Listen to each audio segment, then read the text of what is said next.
Hello and welcome back, and that is right. Today I want to compare the QNAP user experience, hardware, software and more versus that of UniFi. Now, I could talk about UniFi switches. Hell, QNAP have got their own switches as well, but this video is more about their NAS, and more precisely, UniFi have rolled out their very first NAS, the U-NAS Professional 7-Bay Rack Mount Server. And although it's their first entry into this, they are a brand with, frankly, a lot of pedigree in the world of network technology, routers, surveillance and more, and this is their first entry into what is probably going to become a larger expanded range. So, a lot of you, either existing NAS users or people about to make the tippy toes into it from the cloud, are thinking about whether to go for one of these two. Is it worth going for the new UniFi NAS or the platform in general in the future, or is it worth going for QNAP with, frankly, 2 decades in the field of network attached storage? This video is broken up into sections. I will say the biggest one by a country mile is the software, so use the chapters at the bottom to pick the best one for you, to give you some idea what you need to know and what's more important to you for you and your money. But first up, we've got to talk about hardware, we've got to talk about value and cost.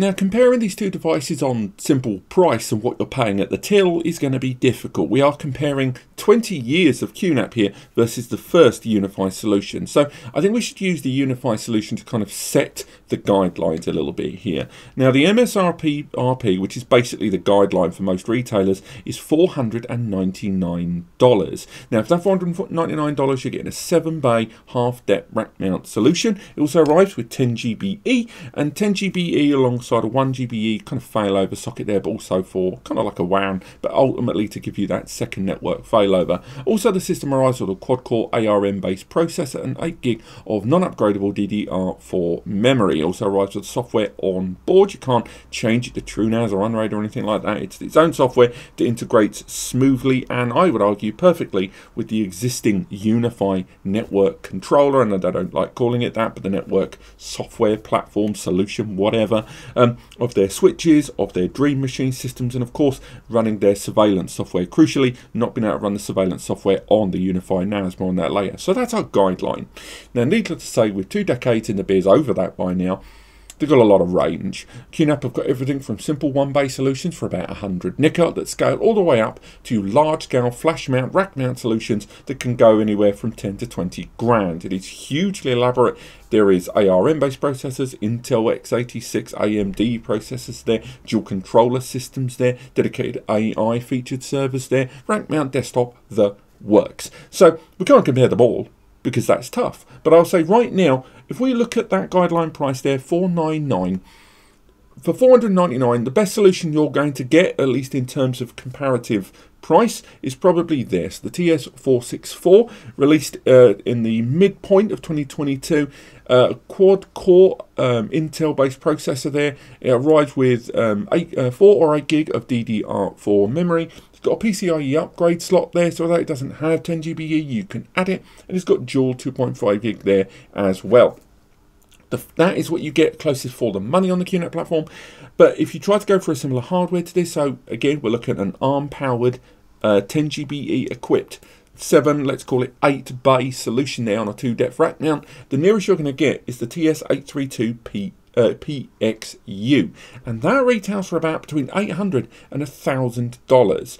And that's what I mean about that price point being very impressive by UniFi. $499 for this solution may seem weird, because you think $499 for their first solution, why don't you make it a big enterprisey one or a home one? This kind of fits in the middle. It's repurposing, I would argue, a lot of the architecture of the UNVR, but nonetheless, it means that at $499, you're actually getting more for your money than any other brand, and I include Synology, TerraMaster and AcerStore as well on that field. So at least in terms of the price point, I've got to give UniFi credence here for that MSRP, which will often mean that, you know, that price is going to be flexible over time. But QNAP, you've got to give them credit when it comes to value as well, because of that huge range of hardware on offer. Again, scaling all the way from simple bedroom home user 1-bay NAS all the way up to enterprise grade data center use.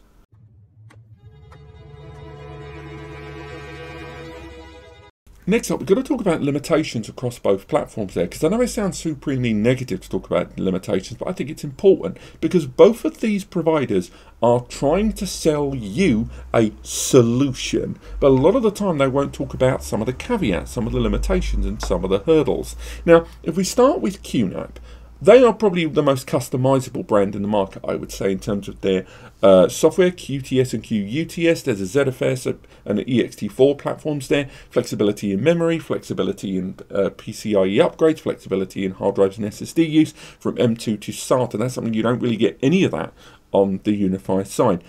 But I will say that they do have their own limitations in place. You can't install third-party software. You still can't do that on UniFi anyway. Also, on top of that, they are a brand that has been in trouble with ransomware a few years ago with the Deadbolt ransomware attack. And again, they have learned a lot of lessons from that. Still not past the statute of limitations, I would say. It's only been a couple of years, barely that since Deadbolt.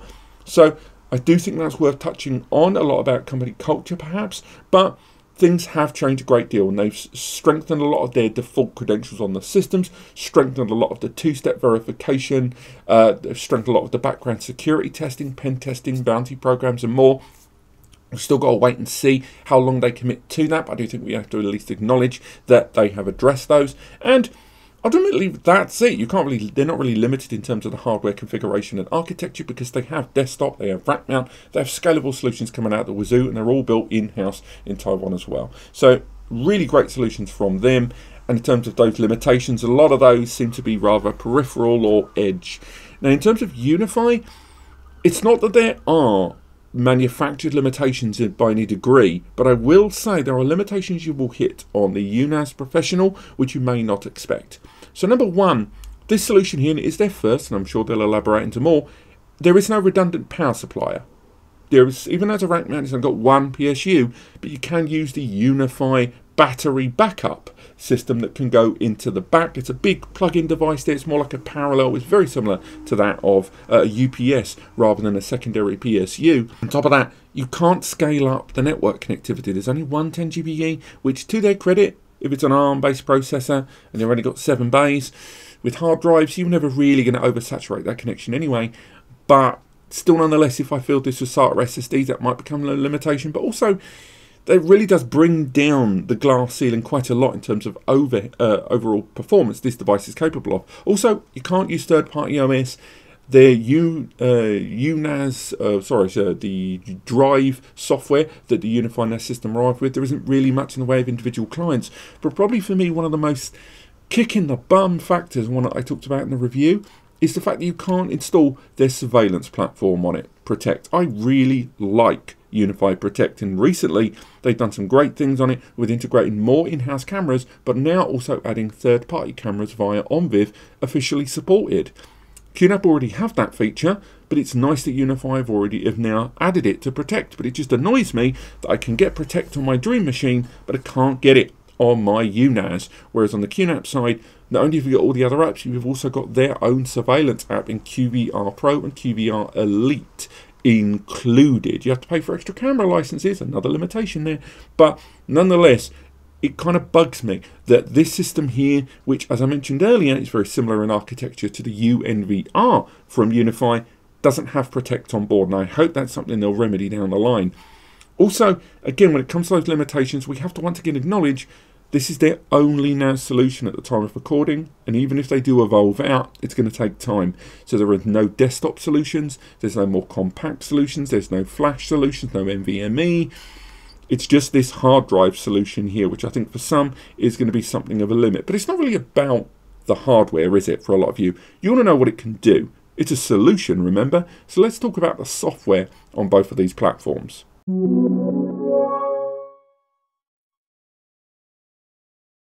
The software user experience that any user is going to have, whether it is they go for a UNAS Pro or a QNAP NAS, it's actually going to be very different. Now, I've already done a comparison between Synology and UNAS Pro, but I will say that between UniFi and QNAP, things are a little blurrier between the two. And although if you've watched that video, you're going to hear some stuff you've already heard before, I will say things are slightly different on the QNAP platform in some rather key ways. So, for example, if if we start with presentation, of course, we can see that on the QNAP side, it actually feels a little bit more like Android. We've got the applications there on the top. We've got a more dynamic and animated desktop here, accessible via the web browser.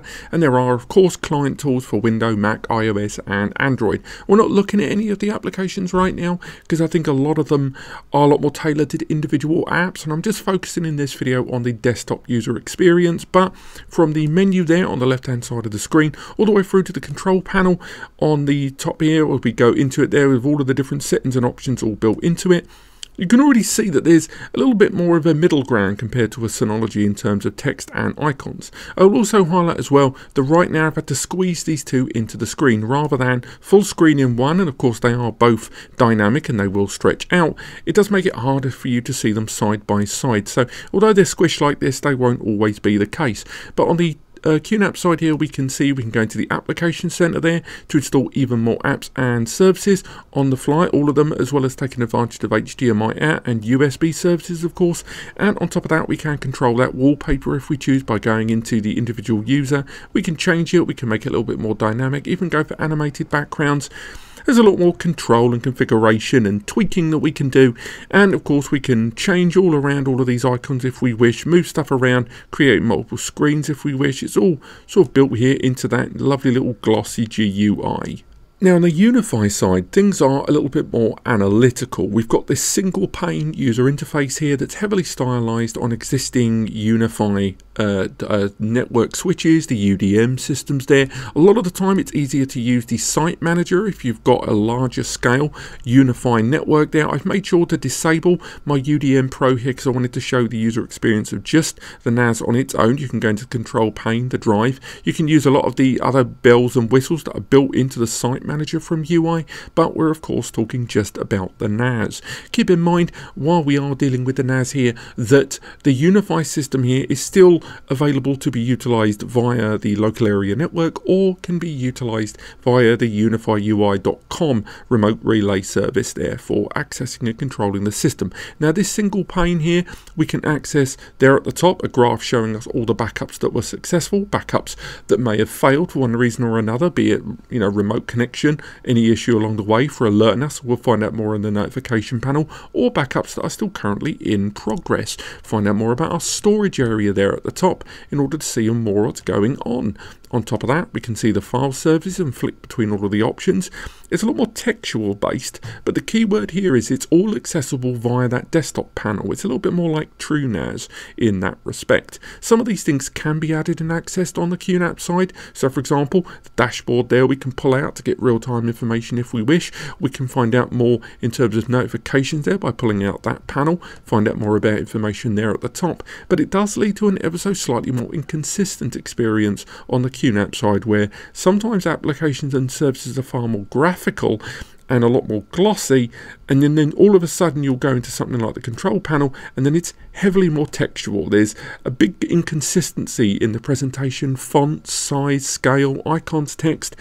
It can be slightly inconsistent, whereas on the UniFi UNAS system, they do maintain that same kind of in-house standard GUI and the user experience at all times.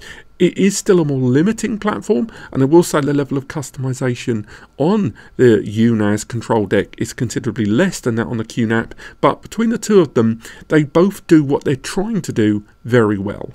Now, security and access on both of these platforms does differ quite a lot. For example, if we log out of both systems here, we'll be able to see exactly what you see during a first-time login to the system. Keep in mind with the UniFi platform, again, if you're going in via the local area network, we'd still see a similar screen to this, but it would be ever so slightly tweaked. If we go ahead and log in to the UniFi system, you will see that I've already enabled utilizing their Verify application. Why don't I go ahead and get the password right and go in there, and it'll ask me to enter a 6-digit verification code. But when I go in, I've already skipped that step, but it is available to see there. Do check out the review. Now, the QNAP has its own two-factor authentication option. If I go in and log into the system there, you're able to see that the QNAP has, alongside two-factor authentication, so if we go into the login and security tab here, we can go ahead and do passwordless login if we choose. We can take advantage of their own application in order to do that with the QNAP Authenticator, or you can use a third-party two-step authenticator like Google Authenticate, OTP, and some of the Apple-based services. The point I'm making here is the UNAS does use the verify systems and the identity systems in order to allow users to access the system, and that's all fair and well. But the QNAP side has a little bit more open nature to use third-party verification services. Also, the UniFi system has leveraged a lot more, I would argue, of its security and access towards the UI.com and broader network switch and compliant devices in the UniFi portfolio than QNAP has focused a lot more of that security in system. Now, if you're accessing it remotely, both of them again have got those remote services. I'm doing it right now with the UniFi system, and the fact that I'm accessing the UniFi remotely over the internet and the QNAP on my local area network, yet they both feel fluid as all hell, has to be, commended. But remote access in the UniFi system can only be done if you're going to be utilizing UniFi, at least currently at the time of recording, utilizing their own UI.com services. You can't use third-party relay servers. Now, in the case of the QNAP, you can utilize their own remote access services, the MyQNAP Cloud. The MyQNAP Cloud, you can synchronize and use their relay service to access and even transfer data, but more importantly in the App Center, you've got other options too. So if you choose, you can go ahead and use something like Tailscale, use something like TeamViewer. There are lots of different ways to access the system remotely that you can choose to use. Whereas again, on the UniFi side, you are kind of restricted to a point utilizing only their own relay remote access services. Also, the QNAP side has a lot more options of configuration inside the NAS to manage IP account protection. What happens when a device that's unknown to the system accesses an IP that hasn't been known before? What happens if a password is entered wrong several times? I'm not suggesting these aren't available when utilizing a UniFi UNAS system. They bloody well are. The thing is, most of them are in the UI.com system rather than innately built into the NAS and accessible to a user that only wants to utilize it offline or only wants to utilize it without a UI.com account. The system leverages a lot more of its safeguards towards utilizing those services than if you're not using those services and want them just accessible on the system in of itself. If I want to share files, it's all straightforward. I could go into one of these shared shared areas, create a share link, set expiry dates, access limits, passwords, and you're boom, and you are done. But on the QNAP side, if we go into the file manager and arrange for sharing of data on these systems, if we go into this folder here, and we'll just go ahead and create some share here, go ahead and we'll share this folder. Again, we can share via social networks, we can share with the link only, share it with another NAS user. The ways in which you can share are actually a little bit more tailored. So for example, with these, you can specify who can access it, specify how they can access it. They've got the same options for, limitations, but the point is there's more configuration and customization on the QNAP, and hell, QNAP have been around, at least in the NAS space, for 20 years longer. I would expect them to have more going on. And closing out on security, we can talk about user control. On the control plane, we can go into the admins and users panel of the UNAS Pro, and as you can see, we can create users, we can lock them in with Identify Endpoint and integrate them with directory services from the likes of Google and Microsoft there. Lovely stuff.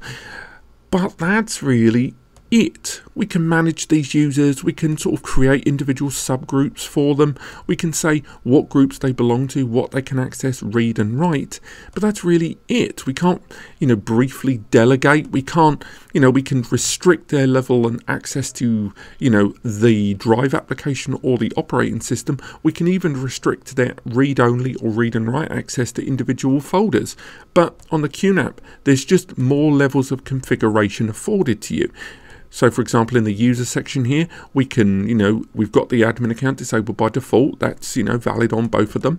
But if we create a brand new user, we can do quite a lot. We can give these people images for their user account. We can set password rules, whether they have to use two-factor authentication, whether they have to use email verification, which applications can they access, which shared areas can they access, which user groups are they locked into. We can even briefly delegate power user access if we choose to a given user. Then you can create batches of users if you choose to. You can create and upload your existing database of active users onto the system. It's little things like this that are missing currently from the UNAS Pro system that would be nice to use. Ultimately, the UNAS Pro does feel secure. It really does, and I would expect it to be.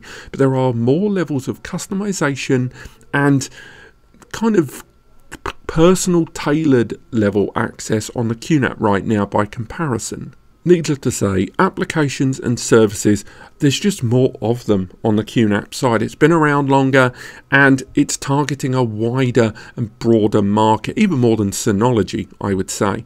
Now, QNAP has got that App Center, as mentioned earlier on. It has quite literally dozens upon dozens upon dozens of applications there in the first and the third party you can install in the system. Some for virtualization, such as the Ubuntu Station app or the virtualization app or the containerized application and Container Station. Then you've got Office applications, you've got hybrid mounting systems for adding cloud services, you've got hybrid backup sync for backing up to the cloud, to a USB drive, to another NAS. All of these services built in there. USB backups, Hyperdata Protector for virtual machine deployment. Console Manager with AI-powered photo recognition, by the way, in QMaggie for photos, for videos, for music. Then support third-party apps like Plex Media Server, Jellyfish, Emby, automated home and smart home appliances. There are just dozens upon dozens upon dozens of apps. Then you can even add third-party apps like the QNAP Club for homebrew apps as well. Whereas on the UNAS side, it's far more limited. We've got access to the main control deck, and again, rather than apps, they've just integrated services into the operating system and baked them in, which is good. They're just not as plentiful. So for example, managing the backups, we can do that here. We can create a brand new task. We can look and manage the existing backups and tasks there, and they're all visible in a success rate there on that single pane overview. Creating tasks is easy, and creating those backup tasks really, really easy and straightforward to do. Supporting, backup to another NAS, backup onto a third-party NAS, backup onto a cloud service, just Google at the moment. But that's really it. You've got support with encrypted drives. Again, that's baked into the system. There aren't really apps and services and add-ons. Now, there isn't a containerized application. No Docker, no third-party container. And the result is that if they'd added that on the UNAS platform, which hopefully they will in the future, that would stopgap a user to use more services, because it would allow you to deploy third-party apps as containers. And that's just something that's absent here. Now, that's not UniFi's objective on this system. They want to nail down the fundamentals and grow upwards from that, and I totally get it. However, there are just users right now that are using a UniFi NAS, a UniFi network setup that have a third-party NAS in there that I think are going to be hard pushed to trade out that third-party NAS for theirs when all of these systems and services are available on that platform. You can't even use UniFi's own surveillance platform on this NAS system. UniFi Protect, a fantastic surveillance platform which you can use on their UNVR systems, you can use on their UDM systems, but you can't use on their NAS systems, whereas on the QNAP platform, not only have you got QVR Pro for their surveillance platform, but loads of other add-ons with AI-powered photo recognition, license plate recognition, all built in. Hell, you can add a webcam if you choose to the system and add that to the surveillance network setup. What I'm saying is, the UniFi Drive app is good, and the UniFi apps that are baked into the OS are great. But there isn't much growth and expandability into those apps and services after that point. Backup, snapshots, failover and recovery. You'll be unsurprised to hear, once again, the QNAP side has just had more years under its belt and therefore more things to play with. Notwithstanding all of the backup applications that I've already touched on, the storage manager is far more comprehensive and capable on the QNAP side. Now, we're not going to focus on too much on the actual hardware because there's so many different QNAPs, and currently at the time of recording only the UNAS Pro. I'm sure they're going to grow this range later, but notwithstanding that we can manage and monitor all of the individual hard drives, SATA SSDs or M2 NVMEs if we choose to, running failure prediction measures, have a look at more information about individual drives, really break it down into smart testing and find out more about this storage media if we wish. But on top of that, we can create multiple storage areas, multiple storage pools, RAID 1s, RAID 5, RAID 6s, all residing within the same storage system. Adding SSDs for caching, adding virtual JBOD if we choose to bolt on unused storage and other systems or vice versa on this, mounting cloud storage, utilizing an iSCSI LUN and target manager all built in. Both systems take advantage of snapshots, and I'll say right now that I think snapshots are actually handled better on the UniFi side in terms of simplicity. I think if I go into an area of storage here, I can look at the snapshot straight away at any point and cycle back to an older one if I choose to, really easily, locking individual snapshots, restoring them on the fly, and even creating emergency snapshots during those restorations. The snapshots are handled better on the UNAS platform, but there's just a greater and more evolved selection of storage pool tools and volume tools built into the QNAP platform. That extends, by the way, down to encrypted volumes alongside write once, read many storage areas on the the ZFS platform, whereas on the UNAS Pro, although you have the option for encrypted areas of storage, you don't have write once, read many. And although I believe there is support of BTRFS in the background, they don't have support of the ZFS file system or zettabyte file system as found on the QNAP platform overall. Bottom line, between these two platforms, the UniFi NAS system, the UNAS Pro, nails the fundamentals down really, really well. But we're just waiting to see what more they do with it in terms of software once they move out the fundamentals and make its way into, hopefully, the killer app territory. Whereas the QNAP has had more time in the market and more pedigree in the market to expand across what it can do and what it offers.